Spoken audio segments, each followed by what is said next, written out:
C'est bon. Très bien. Coup micro. Alors, c'est quoi la dentisterie adhésive? La dentisterie adhésive, elle est apparue avec l'évolution des techniques de collage. Donc, une dentisterie adhésive, elle vise à faire des restaurations à minima et à faire des préparations à minima. Ça veut dire quoi une restauration à minima? Restauration à minima vise, leur objectif est d'enlever uniquement les tissus infectés et de remplacer ces tissus dentaires qui sont détruits par la carie par une restauration. Cette restauration, donc qu'elle soit placée dans la cavité, elle sera collée dans la cavité.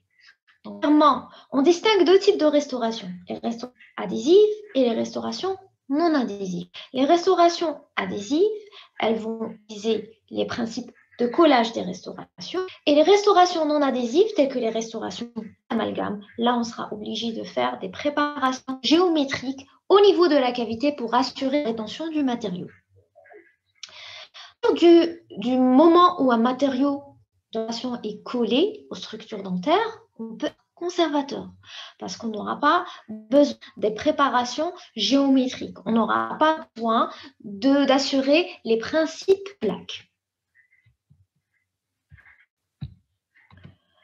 Alors, c'est quoi une restauration adhésive? Alors, une restauration adhésive, ça peut être une pièce prothétique ou une obturation plastique matrice qui va reconstituer la forme et l'esthétique de la dent, donc ce qui va permettre de maintenir donc, la dent sur l'arcade.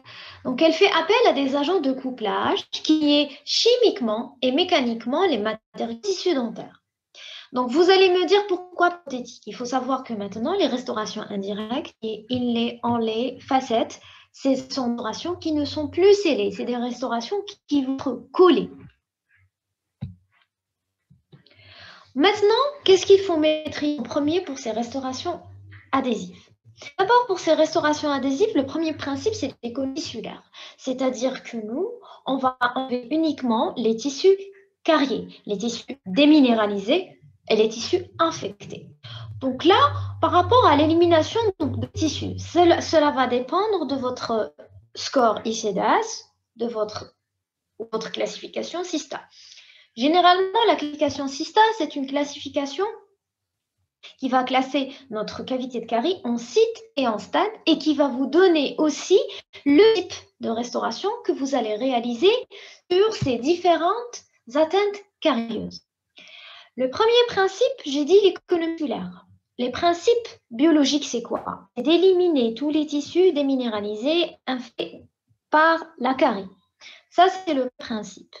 Le deuxième principe, c'est de préparer les surfaces au collage.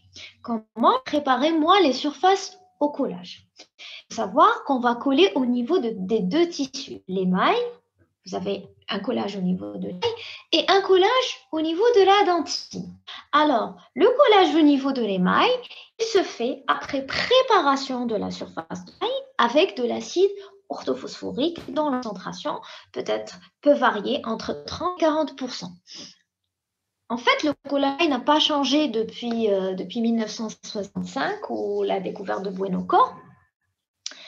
L'adhésion à l'émail, elle est en termes de qualité et en termes de force d'adhésion. Donc, l'adhésion à l'émail est meilleure que l'adhésion à la dentine. Elle consiste à quoi cette adhésion à l'émail? Donc, elle consiste à supprimer, à créer des micro-cafetages au niveau des prismes. Et on va avoir une adhésion à ce niveau par microclafetage mécanique. On aura une rétention micro-mécanique par préparation chimique de la surface de l'émail. Donc, sachez qu'il est très important de maîtriser l'historique de l'émail.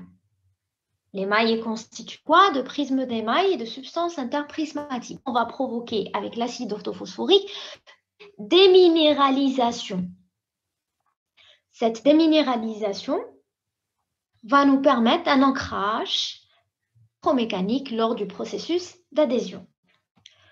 Donc, vous avez un mordançage au niveau de l'émail. Le temps d'application de l'acide orthorique au niveau de l'émail, ça dépendra de la quantité de l'émail que vous avez au niveau de votre dent et bien sûr du stade de votre carie. Plus vous intervenez sur l'émail, plus vous allez prolonger le temps d'exposition orthophosphorique. On a un temps qui varie entre 30 secondes et 1 minute, à ne pas dépasser. Sur des dentinites profondes, vous avez une fine épaisseur de l'émail, je vous conseille d'appliquer le temps d'exposition à l'acide orthophosphorique à 30 secondes. Si vous êtes par exemple sur une fracture, vous travaillez uniquement au niveau de l'émail, dans ce cas-là, il faut prolonger le temps d'exposition de l'émail à l'acide orthophosphorique à 1 minute. Maintenant, l'adhésion à la dentine. L'adhésion à la dentine, elle est constituée de substances minérales, de substances organiques et d'eau. L'objectif de l'adhésion à la dentine, c'est de créer une couche hybride et des résines taxes. Cette couche hybride, elle va se créer comment? En fait, la couche hybride est la liaison qui va se former entre la résine adhésive et les fibres de collagène. Et les résines taxes, c'est l'épaisseur et la pression de la résine adhésive au niveau tubuli dentinaire. Quand ces tubuli dentinaires, ils peuvent être ouverts ou oblitérés. Donc, comment on va les ouvrir? On va les ouvrir par une démination à l'acide orthophosphorique pendant 15 secondes. Donc là, une fois qu'on a qu'on a appliqué notre acide orthophosphorique, vous allez avoir un tubuli dentinaire qui est ouvert et qui va permettre à la résine de pénétrer à l'intérieur et d'augmenter la force d'adhésion. Donc là, vous avez l'observation microscopique d'une coupe de la dentine. Vous avez au niveau de la partie haute, vous avez une qui est mordancée, donc qui est couverte de boue dentinaire.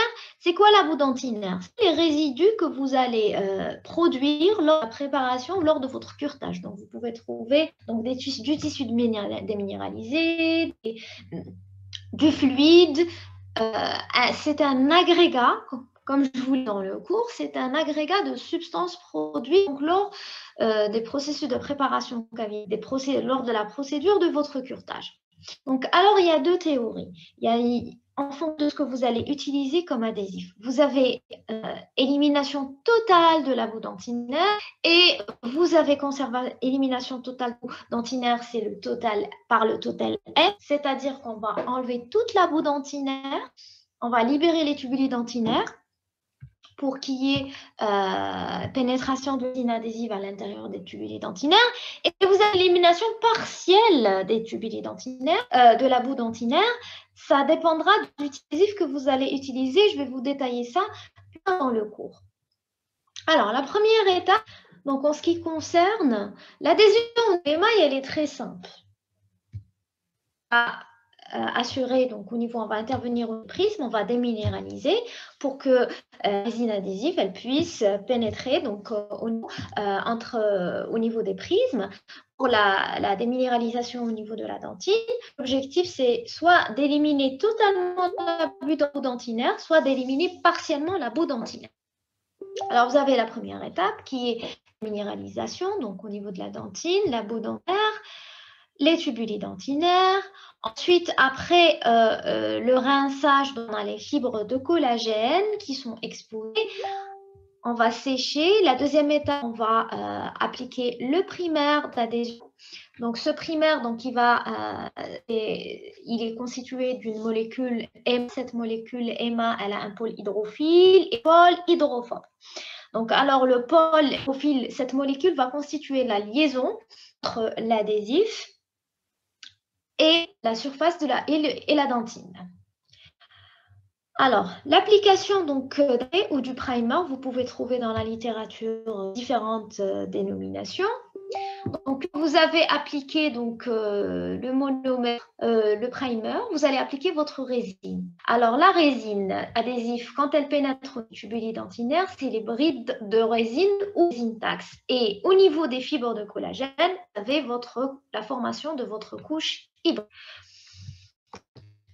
Alors, ça, c'est une image microscopique sur la couche hybride. Là, vous voyez les résines taxes ou les brides de résine. La couche hybride, adhésif lié aux fibres de collagène, et vous avez votre résine composite. Il faut savoir que le composite, il n'aime pas l'humidité.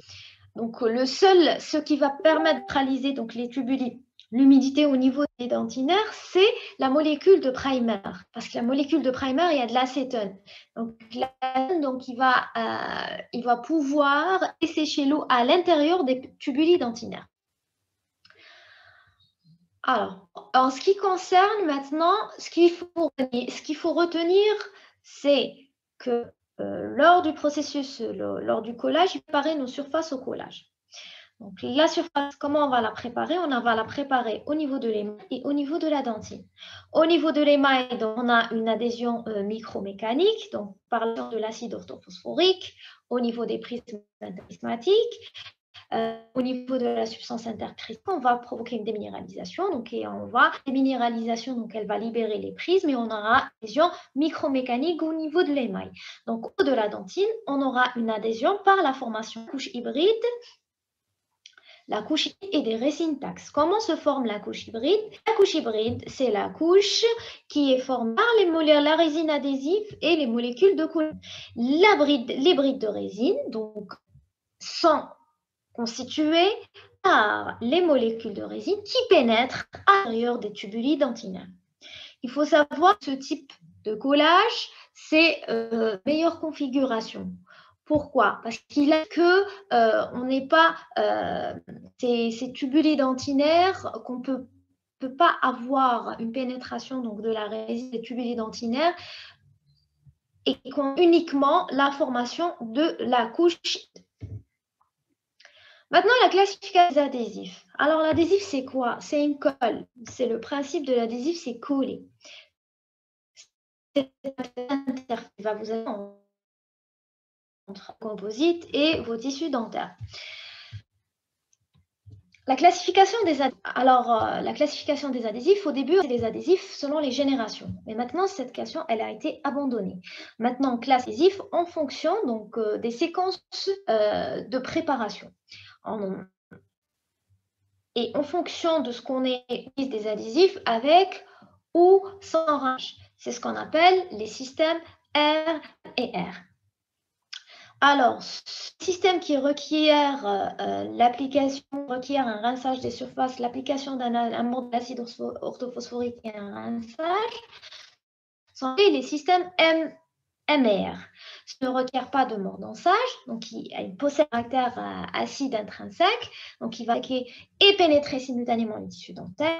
On va les appeler les systèmes automordançants SAM. Alors, les systèmes de mordançage préalable, vous avez les systèmes en 3 temps et les systèmes en 2 temps. Alors, les systèmes sont appelés avant les adhésifs de 4e génération. Vous allez utiliser l'acide orthophosphorique, rinçage, séchage. Vous allez appliquer le primer, vous allez sécher le primer, appliquer la résine adhésive et photopolymériser votre résine adhésive. En fait, le rôle du primer, c'est de maintenir la stabilité du réseau collagénique. C'est la principale fonction donc, du primer. Ça, c'est le système en 3 temps. Vous avez les systèmes en 2 temps. Vous avez toujours le mordançage et le rinçage. Et vous avez le primer et la résine situés au niveau du même flacon. Donc, c'est ce qu'on appelait les adhésifs de 5e génération. Donc, l'étape est la application du leaching ou de l'acide orthophosphorique sur l'émail ou sur la dentine pendant 1 minute, de 30 secondes à 1 minute au niveau de l'émail et 15 secondes au niveau de la dentine. Vous allez rincer. Une fois que vous allez rincer, il y a une étape qui est délicate. C'est qu'il faut sécher sans dessécher.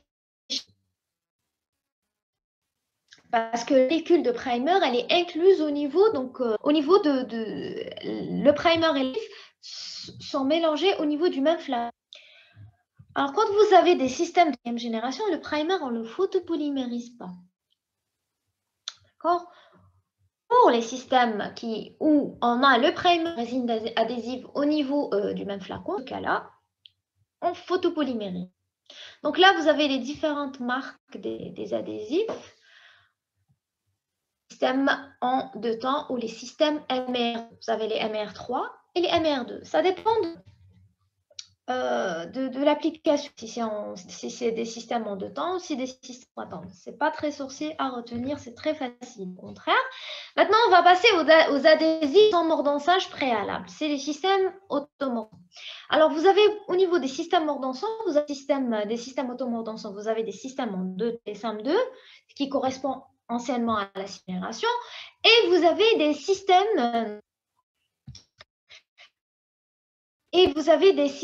mordant-sang ou le One Battle System où vous avez tous les composants au niveau, donc les mêmes flacons. Donc là, on a deux flacons. Le premier flacon, il va contenir donc le primer. Donc là, vous n'allez pas rincer, vous allez appliquer la résine et vous allez photopolymériser. Et vous avez les systèmes en un seul temps, donc le One Bottom qui correspondait anciennement à la 7e génération, c'est les tout en un, donc all-in-one, One Bottle System, où vous avez l'acide, le primaire et la résine adhésive au niveau du même flacon. Alors, pour l'application de ces résines, alors vous me dire quand est-ce que je vais utiliser les systèmes MER3, est-ce que je vais utiliser les systèmes SAM, les systèmes R2. Alors, si vous allez travailler sur de l'émail, c'est-à-dire vous allez coller sur de l'émail, il faut privilégier le système MER3. Maintenant, sur des lésions qui sont profondes où vous avez beaucoup plus d'antine que d'émail, donc là, les donc feront les adhésifs dansants donc pourront être d'une meilleure utilisation clinique. Donc, je vous ai donné dans le support à peu près les indications de l'utilisation donc des différents types d'adhésifs. Aussi, quand vous travaillez chez l'enfant avec les systèmes monocomposants, c'est plus pratique parce que l'enfant il bouge, il faut éviter qu'il se rince, il faut attirer son attention. Les systèmes automordants sont plus faciles à utiliser pour nous. C'est pour des raisons pratiques. Maintenant, il y a une nouvelle catégorie d'adhésifs qui est largement utilisée actuellement, c'est les adhésifs universels. Alors, ils ont des valeurs d'adhésion identiques aux différents systèmes MER et les systèmes automordants. Donc, mais ils sont plus stables dans le temps. Bon, ça, je vais voir. Alors, pourquoi on va les appeler adhésifs pourquoi on les appelle les adhésifs universels? Alors, d'abord, parce qu'ils peuvent être utilisés comme SAM ou de façon combinée. Que vous pouvez faire un mordançage, rinçage au préalable, ou vous pouvez les utiliser donc, en tant qu'automordançant. Donc, ils sont présentés comme étant efficaces avec ou sans mordage préalable des structures dentaires. Donc, vous pouvez les utiliser avec ou sans mordançage en fonction de la compréhension clinique. Je vous ai dit, si vous avez travaillé sur, essayez de mordancer à l'avance. Si vous n'avez pas sur la dentine, vous les utilisez comme des systèmes avec mordançage, comme des SAM. La deuxième définition, pourquoi on les appelle universels? Donc, ce sont des adhésifs que l'on va utiliser aussi au niveau donc, des intradoptiques. C'est-à-dire qu'on va les utiliser pour le collage ou la préparation pour le collage des prothèses. Et aussi pour la réparation des prothèses. Donc, d'où une action supplémentaire. Alors, pour l'utilisation, donc les fabricants, ils indiquent qu'on peut faire un mordage sélectif, total ou sans mordant-sage, et que nous pouvons traiter les différents substrats, donc dentaires ou prothétiques. Et c'est des systèmes qui sont peu sensibles à la manipulation de l'opérateur. Alors, la différence entre ces adhésifs et les autres, les adhésifs universels et par exemple les adhésifs automordants, c'est qu'ils contiennent une molécule supplémentaire, qui est le MDP. Alors qu'on a la présence du MPH, le phosphorique acide ester, et qu'il contient en plus silane. Donc la composition reste globalement la même système MER2, mis à part donc c'est comme molécule qui est la molécule du MDP. Maintenant, je vais revenir un petit peu à à l'application donc de ces adhésifs. Alors, pour les adhésifs automordissants, donc c'est à peu près le même protocole clinique. Donc ici, vous avez un primaire acide, vous n'êtes pas obligé donc de faire un rinçage. Donc vous appliquez le primaire acide, vous séchez et vous appliquez votre adhésif. La formation de votre couche hybride et le collage au composite. Alors au niveau donc microscope, qu'est-ce que vous allez voir exactement au niveau la liaison, comment vous allez voir la liaison entre le composite et vos tissus dentaires. Là, c'est clair que c'est les composites. Vous avez vu les molécules? Ça, c'est les charges minérales du composite. Vous avez la résine adhésive, la formation zone hybride entre le composite et la dentine, et vous avez les tubuli dentinaires ou les résines taxes. Alors, aspect des tissus, préparation. Après mordançage, au niveau client, quand vous réalisez un mordançage, vous avez une opacité laiteuse. Donc, aspect crayeux de votre émail et de vos dentines. Donc là, vous avez cet état une fois que vous allez mordancer. Et après l'application de l'adhésif, vous devrez une surface lisse et brillante. Il faut travailler à l'abri de l'humidité parce que l'humidité est numéro 1 du collage. L'humidité ne font pas bon ménage avec le collage. En ce qui concerne donc les restaurations donc avec les matériaux adhésifs, une fois qu'on a compris le principe collage, vous avez collage à l'émail, microclavetage, encre mécanique. Vous avez le collage à la dentine, donc préparation de la surface de la dentine, libérer les fibres de collagène, on va libérer les bulles dentinaires, on va créer une liaison entre l'adhésif et les fibres de collagène. C'est la couche hybride entre l'adhésif qui pénètre à l'intérieur des tubuli dentinaires, c'est les résines taxes. Maintenant, en ce qui donc, alors pour les amalgames, les préparations sont connues. Donc cavité plus longue que large, donc la stabilité est assurée par le froid. Donc pour les restaurations esthétiques, la stabilité et la sustentation, elles seront assurées par l'âge. C'est la force d'adhésion du collage qui va créer la stabilité et la sustentation du matériau qui est notre composite. La préparation, elle va se limiter, donc juste tissu dentinaire pathologique. La préparation mélaire, elle va se limiter à l'élimination de l'émail qui va présenter des fêlures, c'est-à-dire d'une altération de structure profonde de l'émail. En l'absence de nécessité esthétique, c'est-à-dire sur les réseaux postérieurs, on n'a plus besoin de réaliser une préparation en biseau sur les zones supportant des contes occlusaux. Et en fonction donc des différents stades de cysta, on va réaliser des préparations qui sont adaptées aux différentes atteintes. Alors, les préparations donc, du stade 1, je viens du stade 1, quel que soit le site 1, 2 ou site 3. Généralement, donc, on a un délabrement qui est très faible. On va être très conservateur des mains anatomiques, en particulier des crêtes marginales. Là, vous avez une lésion de stade 1, 2. Donc, c'est une restauration à main levée, pardon. C'est une restauration à main levée. Donc, on suit le protocole, on place la digue, acide hydrochlorique, application de l'adhésif. Donc, quand vous avez une atteinte au niveau du site 2, il ne faut pas oublier donc, de placer donc, vos matrices, de coffrer vos matériaux. Donc, vous allez placer vos matrices transparentes au niveau des dents antérieures ou bien métalliques. Actuellement en place des métalliques, mais transparentes, elles vont permettre de mieux moduler votre matériau. Et au niveau de restauration postérieure, vous allez placer votre matrice, votre coin de bois. Donc, alors pour le choix du dispositif de matrissage, donc là vous avez matrice porte-matrice de type EV. Vous avez aussi système avec crampons. Donc vous avez différents dispositifs de matrissage qui vont vous permettre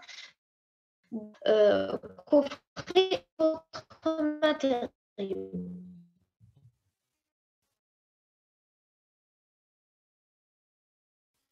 Au niveau des préparations des stades 2, donc là, elles sont un peu petit peu permettre un flux. vous avez des atteintes de stade A, par exemple, qui ne sont pas très profondes sur des dents postérieures, réalisez des cavités tunnels. Vous êtes sur la réalisation des micro-cavités avec l'utilisation d'une alimentation qui est adaptée, en l'occurrence dans l'oncoule, donc où les inserts boules destinées à faire là. Maintenant, si vous avez une fragilisation de la crête marginale, donc là, on est obligé donc d'éliminer cette crête marginale.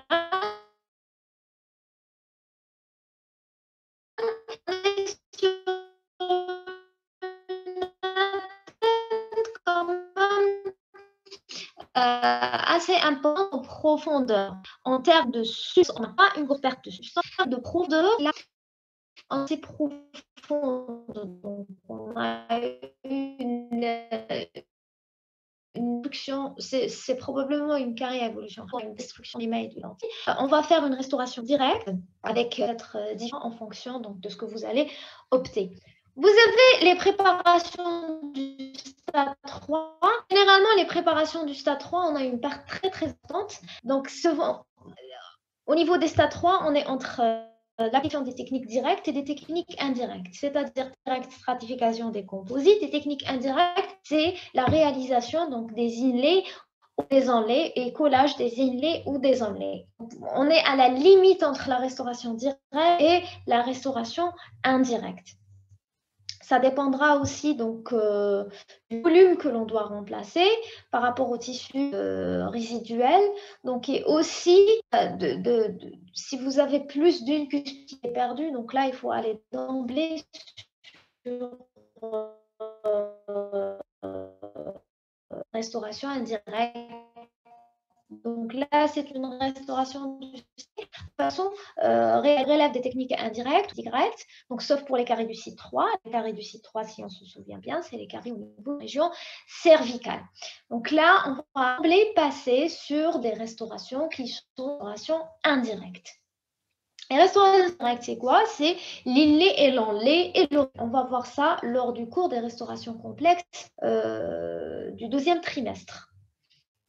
Alors là, vous avez un schéma récapitulatif des différents types de restauration en fonction donc, des différentes pertes tissulaires. Donc là, tant qu'on est petite perte tissulaire, on est sur des restaurations directes. Donc on n'a pas une fragilisation de la structure cuspidienne, on est sur des techniques directes.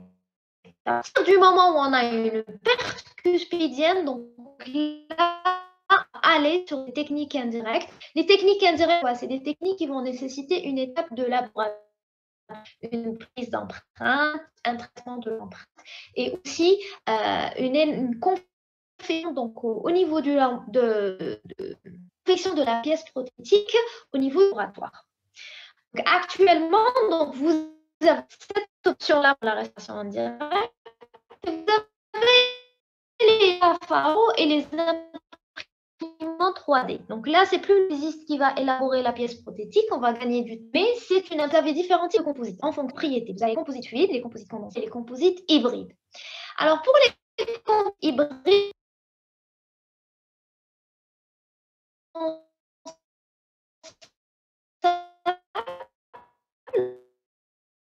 on peut utiliser au niveau des dents postérieures. Les composites, ils ont été élaborés avec de la proportion de charge au niveau portion de charge donc, de notre composite.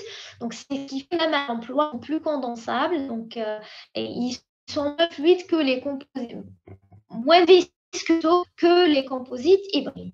Et les composites condensables, vous avez les composites fluides, flow. Alors, le flow, on peut l'utiliser comme base interne, comme on peut utiliser au niveau des mailles. On peut utiliser donc aussi pour augmenter la marge au niveau des propriétés. On a des matériaux très performants, mais qui ne pourront jamais remplacer donc, les propriétés du tissu naturel de la dent. Donc, il faut maîtriser donc, le collage. Alors, pour maîtriser le collage, on a compris donc, le principe de ce collage. Le collage, il se fait au niveau des mailles et au niveau de la dentine. Comme comment réaliser le coulage au niveau de l'émail, comment on va réaliser le coulage au niveau de la dentine, comment on va préparer ces surfaces, quelle est la base ou l'élément fondamental qui va nous permettre la pérennité de c'est l'obtention de la couche hybride.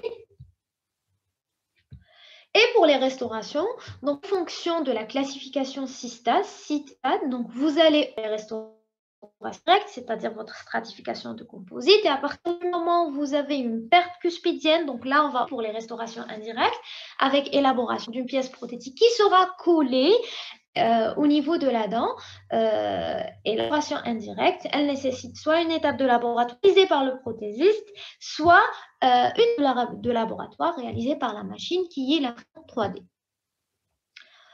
Je pense qu'on va relancer la réunion pour le deuxième cours. Est-ce qu'il y a des questions au niveau de la boîte de chat? En 1 minute. Madame, on rentre le même lien.